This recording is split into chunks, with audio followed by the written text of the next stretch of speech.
ఉన్నాడు అన్న మీరు వెళ్ళి సాంగ్స్ తీసుకొని రండి అన్నాడు. నీకు ఎయిర్లైన్ ఫ్రాక్చర్ అయ్యి మన హోటల్కి వెళ్ళిన తర్వాత ఇంకా మనం నెక్స్ట్ డే షూటింగ్ చేయడానికి స్కోప్ లేదు. ప్యాకప్ అందరు రిటర్న్ వెళ్ళిపోవాలి. సో అప్పుడు లక్ష్మణ్ అంకులు శిరీష్ అంకులు టెన్షన్లో ఉన్నారు. నేనేమో వెళ్ళిపోయి పడుకున్నాను. పడుకొని 4 o'clock లేసేసి శంకర్ మాస్టర్ డోర్ కొట్టి, మాస్టర్ రేపు నైట్ వెళ్ళిపోవాలి, నీకు ఇప్పుడు 2 పాటలలో ఏమేమి బ్యాలెన్స్ ఉన్నాయి ఒక్కసారి లిస్ట్ రాయని 6 గంటల వరకు కూర్చొని ఆయనతో రాపిచ్చి, ఇవి నితిన్ కాలు కింద పెట్టకుండా నువ్వు ఎలా మేనేజ్ చేయగలుగుతావు అంటే శంకరు నేను మళ్ళీ డిఓపిని పిలుచుకొని మేము కూర్చొని డిజైన్ చేసాం.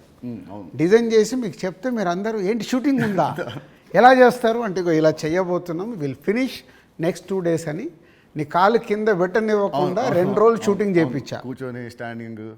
అంటే నా మొదటి సినిమా, నాకు ఆ సిచ్యువేషన్ అలాంటిది. ఆ రోజు 2 రోజులు షూటింగ్ ఆగకుండా చేసుకొని వచ్చి రిలీజ్కి ముందు మళ్ళీ ఆర్ఎఫ్సికి వెళ్ళి ఆ బ్యాలెన్స్ షాట్లని 2 పాటలు తీసి మ్యాచ్ చేసాం. అంటే అది నా ప్యాషన్.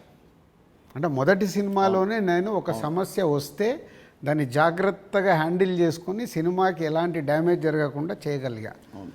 అదే మామూలు రాజు నుంచి దిల్ రాజుగా షిఫ్ట్ అవ్వడం. అంటే నాట్ ఓన్లీ దిల్, ఇలాంటి సో మెనీ ఫిలిమ్స్కి సో మెనీ ఎప్పుడు వస్తూనే ఉంటాయి. అవన్నిటిని జాగ్రత్తగా హ్యాండిల్ చేసుకుంటే 58 సినిమాలకు రీచ్ అయ్యాను. అదే ఫస్ట్ సినిమా దిల్లప్పుడు కూడా మీ అన్నింటిలో మీరు చాలా మీరు ఇన్వాల్వ్ అయ్యారు. ప్రతి దాంట్లో స్టోరీల నుంచి సీన్స్ నుంచి. కొన్ని సీన్స్ మీకు నచ్చకుంటే మీరు వినాయక్ మీరు చెప్పలేకపోతే మీరు నా చెప్పేవాళ్ళు, నితిన్ చెప్పా ఈ సీన్ బాగా గుర్తున్నా దాంట్లో ఉంటుంది ఒక ఎపిసోడ్, ఒకటి టాలీగట్ ఎపిసోడ్ ఉంటుంది ఒకటి. అది సినిమా లేదు. సో అది సో మీ ఉత్సాహాన్ని చూసే సుకుమార్ గారు సినిమా రైటర్ కదా, ఆయన పెట్టాడు సినిమాలో ఒక డైలాగ్ వస్తుంది, మై నేమ్ ఇస్ రాజు అంటే ఒకటి వచ్చి ఎందుకంత ఫోజు మిమ్మల్ని చూసే పెట్టాడు డైలాగ్, గుర్తున్నది బోర్డు మీద రాసి బోర్డు మీద. సో 2003 రాజుగారి దగ్గర ఉన్నదేంటి, ఇప్పుడు రాజుగారి దగ్గర లేనిదేంటి? ఉన్నది 2003కి ఇప్పటికి ఉన్నది. సినిమా అంటే అవలీలగా ఎక్స్పీరియన్స్తో పాటు వచ్చిన ఎక్స్పీరియన్స్తో పాటు సో ఈజీగా ఎలాంటి సిచ్యువేషన్ అయినా హ్యాండిల్ చేసే కెపాసిటీ అండ్ సినిమా పైన ఇంకా అవగాహన ఉంది. ఇది సాధించాను. లేనిది 2003 నుంచి 2010 వరకు ఒక్కొక్క సినిమా తీస్తూ ఒక్కొక్క కొత్త డైరెక్టర్తో జర్నీ చేస్తూ అద్భుతమైన జాబ్ సాటిస్ఫాక్షన్తో జర్నీ చేశా. 2014 తర్వాత అంటే ఆ పీరియడ్ తర్వాత నంబర్ ఆఫ్ ప్రొడక్షన్స్కు షిఫ్ట్ అయిపోయి సో దాన్ని ఎంజాయ్ చేయలేకపోతున్నా. అది ఇప్పుడు లేదు. ఆ ఎంజాయ్మెంట్ లేదు. Job satisfaction, enjoyment, job satisfaction ఉంది. ఎంజాయ్మెంట్ అంటే మార్నింగ్ 7కు నేను లొకేషన్కి వెళ్ళిపోయి ఈవినింగ్ ప్యాకప్ వరకు ఉండి మళ్ళీ వచ్చి నెక్స్ట్ డే సీన్ గురించి వెళ్ళి ఆఫీస్లో కూర్చొని 10 వరకు కూర్చొని అదొక ఎంజాయ్మెంట్ నాకు. I'm missing that. ఇప్పుడు ఆడియన్స్ సినిమా థియేటర్కి చెప్తారు మామూలు, ఇప్పుడు ఆడియన్స్ ఇప్పుడు ఎక్కువ రావట్లేదు. అది ప్రొడ్యూసర్గా ఏం చేయాలో మీరు చెప్తున్నారు. ఫర్ అ చేంజ్ మీరు హీరో అయితే హీరోగా మీరు ఆడియన్స్ థియేటర్ రావడానికి మీరు ఏం చేస్తారు? ప్రొడ్యూసర్గా చెప్తున్న దిల్ రాజు చెప్తున్న అన్ని పాయింట్స్ని నేను నితిన్ ప్లేస్లో ఉంటే నేను ముందడిగేసి అరే ఇవన్నీ ముందు మొదలు పెడదామని మొదలు పెడతాను. సరే, దిల్కి అండ్ తమ్ముడికి ఈ మధ్యలో మీరు ఏమంటారు నా పర్ఫార్మెన్సా, నాలో చూసిన చేంజ్ ఏంటి, మార్పు ఏంటి, ప్లస్ అండ్ మైనస్? ప్లస్లు చాలా. నువ్వు అప్పటికి ఇప్పటికీ ఏంది న్యాచురల్గా ఒక 22-23 years నువ్వు యాజ్ యాక్టర్గా ఇక్కడ వరకు జర్నీ చేసావు. అంటే నాకంటే సీనియర్ నువ్వు యాక్చువల్ 1 year సీనియర్. నేను 2003లో ప్రొడ్యూసర్ని అయ్యా, నువ్వు 2002లోనే హీరో అయ్యావు. అంటే నాకంటే 1 year సీనియర్. సో నీకున్నది ఆ ఎక్స్పీరియన్స్ వచ్చింది ప్లస్. సో ఆ ఎక్స్పీరియన్స్తో నేను ఎలా హ్యాండిల్ చేస్తున్నానో థింగ్స్ని హ్యాండిల్ చేయగల కెపాసిటీ వచ్చింది, మేనేజ్ చేయగలిగే కెపాసిటీ. లేనిది అంటే 23 సంవత్సరాలలో నువ్వు అంటే ఇప్పుడు ఒక దిల్ రాజుగా నేను నీకంటే జూనియర్ని 1 yearని సాధించుకుంటూ ఒక టాప్లోకి వచ్చా. నితిన్ని నేను అలా ఊహించా. నేను దిల్ సినిమా చేస్తున్నప్పుడు, ఆర్యా సినిమా చేస్తున్నప్పుడు బన్నీని, దిల్ సినిమా చేస్తున్నప్పుడు నిన్ను, అంటే వీళ్ళు నాకు ఫ్యూచర్ స్టార్స్ అని ఊహించా. కానీ నువ్వు ఆ మార్క్ అచీవ్ చేయలేకపోయావు. నువ్వు కోల్పోయింది అదే అనేది నా ఫీలింగ్. ఇప్పుడు తమ్ముడితో నాకు మళ్ళీ వస్తుందనుకుంటారా ఆ పూర్వ వైభవం? తమ్ముడితో సక్సెస్ఫుల్ హీరోగా వస్తావు, కానీ ఇది సరిపోదు. ఎల్లమ్మ ఎల్లమ్మతో కొట్టాలి. సో దిల్కి సీక్వెల్ చేసే ప్లాన్ ఏమైనా ఉందా? ఎందుకంటే అదొక మంచి బ్రాండ్ వాల్యూ. మళ్ళీ వినాయక్ గారితో నాతోని దిల్ పార్ట్ 2 అంటే అప్పుడు ఫాదర్ క్యారెక్టర్ నువ్వు వేయాలి, కొడుకు క్యారెక్టర్ నువ్వు వేయాలి. ఉంది కదా, ఇలాగ సినిమాలో ఉంది కదా, ఇచ్చాం కదా మనం లీడ్. కరెక్ట్, సినిమాలో మనకు లీడ్ ఉంది, మనకు సినిమా లీడ్ ఉంటుంది. అది వేసుకొని లాస్ట్ సీన్ అదే ఉంటుంది, ప్రకాష్ రాజ్ గారిది ఫోటో మీదకి వెళ్ళి రివీల్ చేస్తే అలా చేయాలి. అప్పుడు అవును, 1 word ఆన్సర్స్ కావాలి. 1 word or 2 words, మీ ఇష్టం. 1-2 words ఆన్సర్స్. మీకు చెప్తాను కొన్ని పేరు వినగానే మీకు వచ్చే ఫస్ట్ మీ థాట్స్. పవన్ కళ్యాణ్ గారు, ఈజ్ మై స్టార్.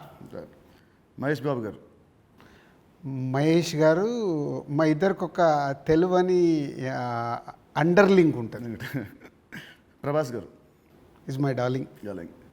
ఎన్టీఆర్ గారు, మై నాన్న. నాన్న అని పిలుస్తాను నేను. అవునా? ఓ అదేంటి ఆ లింక్ ఏంటి? అది అప్పుడు తారక్తో డిస్ట్రిబ్యూటర్గా ఉన్నప్పుడు క్లోజ్నెస్ ఉండి బృందావనం చేస్తున్నప్పుడు అప్పటికి కొడాలి నానిగారు వీళ్ళందరూ తారక్తో ఉండేవాళ్ళు. వాళ్ళందరూ నాన్న నాన్న అని పిలిస్తే నాకు అది ముద్దుగా అనిపించేది. అంటే నాకు ఈ అవకాశం ఉంది కదా అని అప్పటి నుంచి నేను కంటిన్యూ. నైస్. తారక్ నన్ను అన్న అంటాడు, నేను నాన్న అంటాడు. బాగుంది. చరణ్ గారు, హిజ్ మెగాస్టార్ సన్. సో ఒక సినిమా అంటే ప్యాషన్గా మెగాస్టార్ సన్ అయినా ఎదుగుతూ వచ్చిన is a star hero. Allu Arjun గారు, బనీ ఈజ్ మై బ్రదర్.